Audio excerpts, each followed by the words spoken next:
Bill, how did you get started with all of your stuff? What was kind of the starting point? What's kind of your background on that? Ever since I was a kid, I wanted to perform. So like for birthdays and Christmas and everything, I'd always want magic tricks or a magic kit.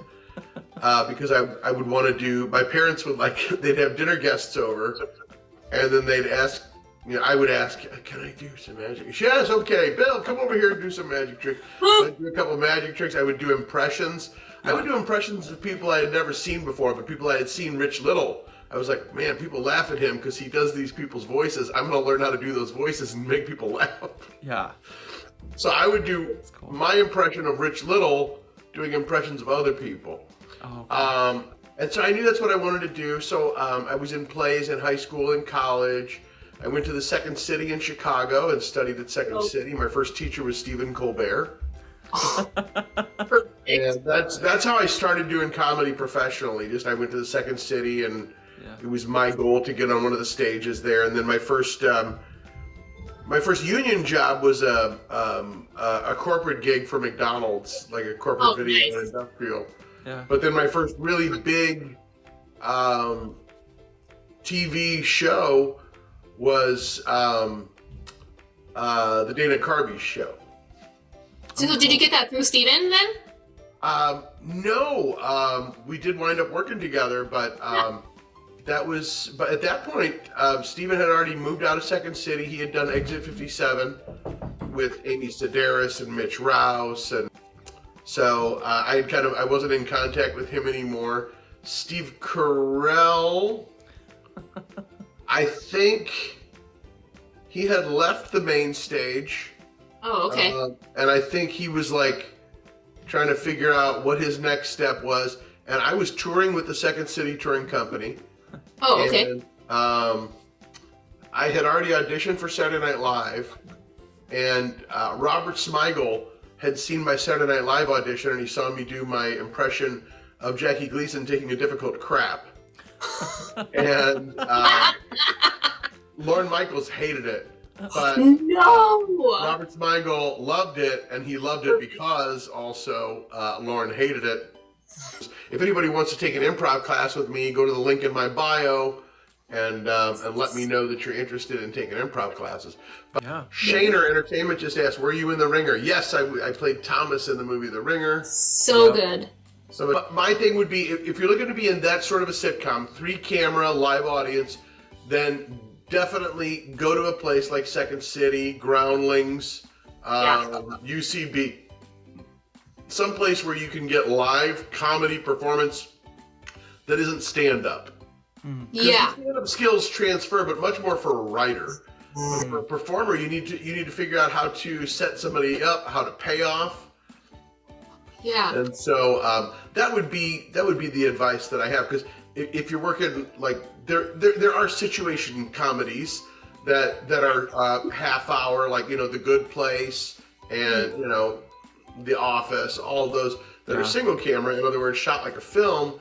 In that case, the skills that somebody learns performing comedy at all those places still pays off, but it's a lot more subtle.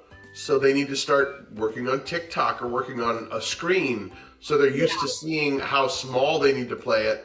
And because sometimes if you play it too big, all of a sudden it doesn't look authentic. It doesn't look realistic. People need to be focused on booking the room and not booking the job. And what you did was you booked the room. If you made it several callbacks, that casting director will forever remember you, not just because they remembered you and then called you in. Yeah. Which shows that you have a vision and shows that you have goals and you're moving toward those goals. But the fact that you got called back, that's as good as you can do without actually booking it. So that casting director will remember you. More importantly, that director will remember you, and that director works all over the country, most likely, if they're shooting commercials. Yeah. Well, and guys, too, Bill was in Galaxy Quest.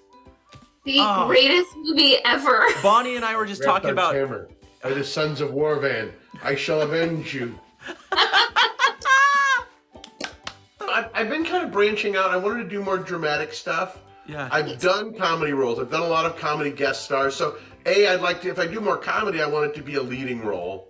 Yeah. Yeah. And if it's a dramatic role, I'm open to guest star dramatic roles. I want to do more dramatic roles, and I've done a few dramatic roles, most of them smaller. Like Dahmer was a small bit, and Yeah. I was in a thriller called Mid-Century, and that was a smaller role. I got to play a creepy doctor, which was good. Yeah. Because Nice. usually I play creepy teachers. But it was interesting playing a character like that. It was a little bit darker, and then it wasn't a dark character, but it was definitely a very touching character on This Is Us. And I played the mailman on that, and that was a great dramatic role. But even then, it was just a very small scene. Yeah. So I would like some larger dramatic roles. Nice. And some even larger comedic roles. Cool. 100%. Yeah. I remember the day I auditioned for that and everything. It was at the on Wilshire Boulevard. The building, it used to say Asahi. It used to be a big neon ad for Asahi on the top of the building. Yeah. And they didn't tell me in the script at all to do that. But in fact, I did something like that because I knew that was like a Roman salute. So I did like a cross thing like Yeah. that. Oh, like a Wakanda type of deal? Yeah, Before and so- this Wakanda? And nobody told me not to do that. I think I was before Wakanda Forever. Oh, yeah. Like Yeah. 20 years, yeah. So when I went to shoot the thing, I started to do the same thing again because nobody told me. They said, "Oh, we're doing one-armed," and I was like, "Oh." So without ever being in the script, I knew there needed to be some sort of like salute Thing. Yeah.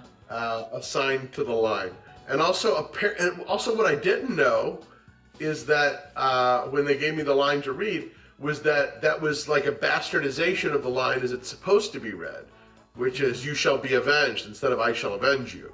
Oh, Oh. Yeah. that's cool. I read it the way it was written, and the joke, I didn't realize I was delivering a joke, which is that I'm supposed to be a huge fan, but I'm so nervous that I'm saying this famous line wrong. Oh my gosh, that's amazing. It would be as if somebody went to Spock and was like, "Hey, live a long time." What am I doing wrong? What am I doing wrong? Yeah. That was me with sketch writing. I feel like sometimes it's so hard to get, like, once I have the initial idea, it's great. But it's so hard to get that, like, initial, is this funny? Should I write this? Oh, this is cute. I think my tip on that is don't worry about whether it's funny, because it's hard enough to come up with an idea.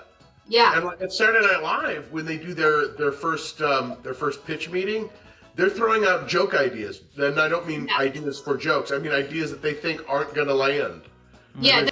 When you come up with an idea, write it down and write as much of the sketch as you can, because the joke might be all of a sudden in a character's point of view, or the funny part, the relevant part might be in a game that develops in the script. When you're blessed enough to have an idea, Yeah. write it down and start working on it. Give it a chance to fail before putting it away in a drawer somewhere.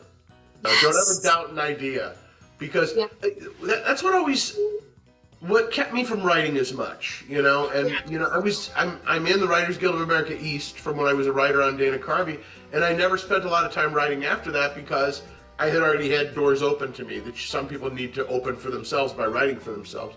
Yeah. But, I should have written more, and I'm endeavoring to write more now, because I would always be like, does that person have such a freaking ego? That thing isn't funny at all, and they're pitching it. I'm like, that's just because they had an idea. It didn't have to be good. They had an idea when no one had an idea. It doesn't need to be a good idea. A studio can help make it better. A star can help make it better. A producer can help make it better.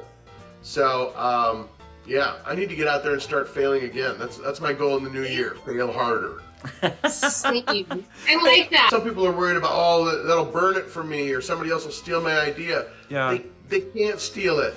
They can use it, but you put it out there first. So they can't stop you from doing it. Yeah. And chances are, the way the universe works, that your idea will be guided through to completion before they can do it. And you've got documented proof. Yeah. You came up with the idea first, so and then sometimes that's even better. Yeah. So put it out there so that